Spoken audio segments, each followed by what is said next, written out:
Hello guys, welcome back to the channel. It's been quite a while, I think 2 months since our last video, and we're back with a brand new video. As you can see, we have the new iPhone 15 Pro, and I got it in natural titanium.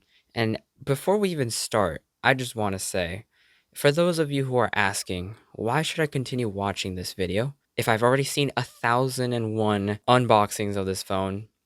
Because I'm unboxing, okay? That's what's different. It's me. I'm the one unboxing it. Anyway, let's get started. Alright, so we got the new iPhone, which one thing right off the bat that's different is the box is not black like it used to be in previous years. So let's go ahead and unbox this. I just got it in the mail today.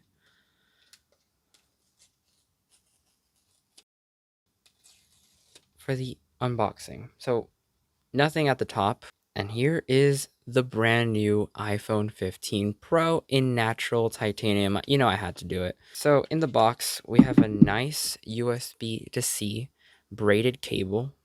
This is, I think, a nice little touch. It gives it texture and hopefully it'll last a little bit longer than most of the other Apple cables. Our designed by Apple in California information packet thing.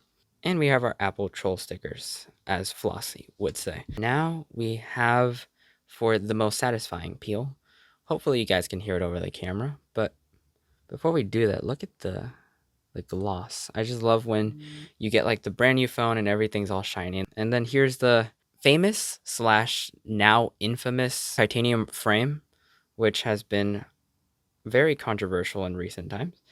And here's that famous USB Type-C. So let's go ahead and peel this. Oh yeah, that's nice.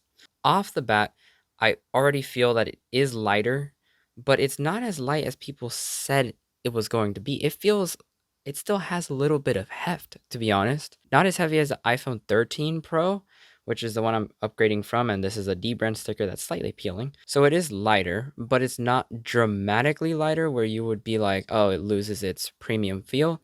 No, it's still enough weight to feel premium, but it is lighter than the previous generations with the stainless steel frame. Now looking at it in person, I like the color. What I'm not so big of a fan is the titanium color on the side. I thought I was going to like it, which I kind of do. It has like this gold bronze kind of tint. And while I do like it, it's the matte finish that I'm not so big of a fan. It just feels a little bit cheap. I don't know. For me, that's kind of like what it's giving off.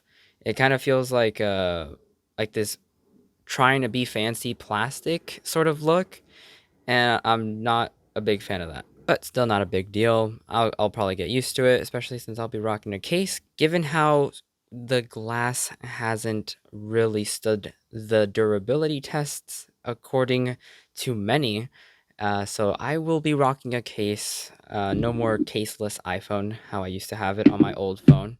Alright, so let's take a quick tour around the phone. Let's look at that famous USB Type-C. Thank you, EU regulations or whatever is going on over there that forced Apple to get USB Type-C. On the side, you have your normal power button. There's the cameras. On this side, you have the action button, which I don't know how I'm going to use, but I'm probably going to still use it as like the mute switch because I really don't need it for anything else. And we have the volume buttons right below it. So pretty cool. I like it. And the famous hello startup. And we have the dynamic island, which is not anything new to this phone. This was released last year with the 14 Pros, but now it's across the whole lineup. To go from this to that is a pretty big difference. Bezel, it looks slightly different. You tell me, does the bezel look that much different? To me, it really doesn't. I mean, it kind of, I can see it maybe by like 25% reduction on the bezels all the way around. Overall, they look pretty similar.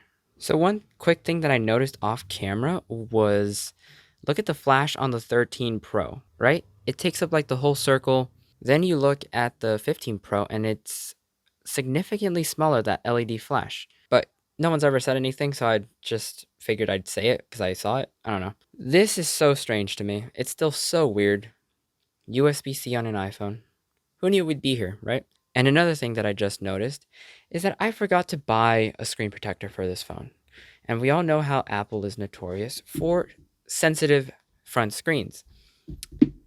You would have thought that I had a screen protector, but I don't.